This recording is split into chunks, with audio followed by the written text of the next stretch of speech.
અહીં એક લંબચોરસ કાગળનો ટુકડો છે. આપણે તેનું ક્ષેત્રફળ અને પરિમિતિ શોધીશું. તે માટે 1 સેન્ટીમીટર લંબાઈવાળા નાના ચોરસનો ઉપયોગ કરીશું. કાગળના ટુકડાની લંબાઈ 6 સેન્ટીમીટર છે. આથી 1 સેન્ટીમીટર લંબાઈવાળા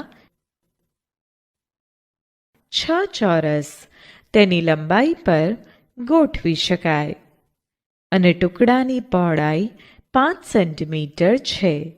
તેથી 1 સેન્ટીમીટર લંબાઈવાળા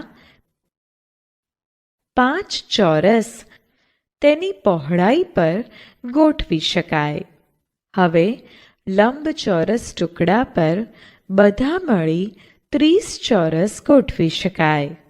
આથી લંબચોરસ કાગળના ટુકડાનું ક્ષેત્રફળ 30 ચોરસ સેન્ટીમીટર થાય.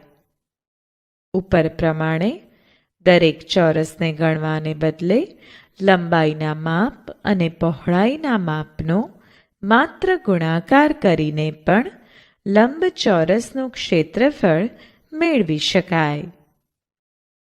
તેથી લંબચોરસનું ક્ષેત્રફળ બરાબર લંબાઈનું માપ ગુણ્યા પહોળાઈનું માપ બરાબર 6 સેન્ટીમીટર ગુણ્યા 5 સેન્ટીમીટર બરાબર 30 ચોરસ સેન્ટીમીટર થાય.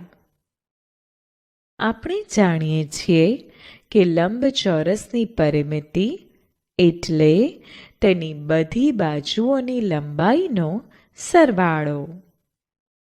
લંબચોરસની પરિમિતિ બરાબર લંબાઈ વત્તા પહોળાઈ વત્તા લંબાઈ વત્તા પહોળાઈ બરાબર 2 ગુણ્યા લંબાઈ વત્તા 2 ગુણ્યા પહોળાઈ બરાબર 2 ગુણ્યા લંબાઈ વત્તા પહોળાઈ. તેથી આપેલ લંબચોરસની પરિમિતિ બરાબર 2 ગુણ્યા 6 સેન્ટીમીટર વત્તા 5 સેન્ટીમીટર બરાબર 2 ગુણ્યા 11 સેન્ટીમીટર બરાબર 22 સેન્ટીમીટર. આપેલ લંબચોરસની પરિમિતિ બરાબર 22 સેન્ટીમીટર મળે. આમ લંબચોરસનું ક્ષેત્રફળ બરાબર લંબાઈ ગુણ્યા પહોળાઈ. આ ઉપરથી ચોરસનું ક્ષેત્રફળ બરાબર લંબાઈ ગુણ્યા પહોળાઈ અને લંબચોરસની પરિમિતિ બરાબર 2 ગુણ્યા લંબાઈ વત્તા પહોળાઈ તેમજ ચોરસની પરિમિતિ બરાબર લંબાઈ વત્તા લંબાઈ વત્તા લંબાઈ વત્તા લંબાઈ માટે ચોરસની પરિમિતિ બરાબર 4 ગુણ્યા લંબાઈ મળે. એક રસોડાના ભોંયતળિયે ડિઝાઇનવાળી ચોરસ લાદીઓ બેસાડવી છે. લાદીની દરેક બાજુની લંબાઈ 10 સેન્ટીમીટર છે. રસોડું 220 સેન્ટીમીટર લાંબુ અને 180 સેન્ટીમીટર પહોળું છે. તો કેટલી લાદીઓની જરૂર પડે? ઉકેલ. ચોરસ લાદીની એક બાજુની લંબાઈ બરાબર 10 સેન્ટીમીટર. તેથી એક ચોરસ લાદીનું ક્ષેત્રફળ બરાબર લંબાઈ ગુણ્યા લંબાઈ બરાબર 10 સેન્ટીમીટર ગુણ્યા 10 સેન્ટીમીટર બરાબર 100 ચોરસ સેન્ટીમીટર થાય. લંબચોરસ ભોંયતળિયાનું ક્ષેત્રફળ બરાબર લંબાઈ ગુણ્યા પહોળાઈ બરાબર 220 સેન્ટીમીટર ગુણ્યા 180 સેન્ટીમીટર બરાબર 39,600 ચોરસ સેન્ટીમીટર. હવે જો 100 ચોરસ સેન્ટીમીટર ક્ષેત્રફળ જગ્યા માટે જરૂરી લાદીની સંખ્યા બરાબર 1, તો 39,600 ચોરસ સેન્ટીમીટર ક્ષેત્રફળ જગ્યા માટે જરૂરી લાદીની સંખ્યા બરાબર 39,600 છેદમાં 100 બરાબર 396 લાદી. રસોડાના ભોંયતળિયામાં 396 લાદીની જરૂર પડે. એક ચોરસ રમતના મેદાનની પરિમિતિ 20 મીટર છે.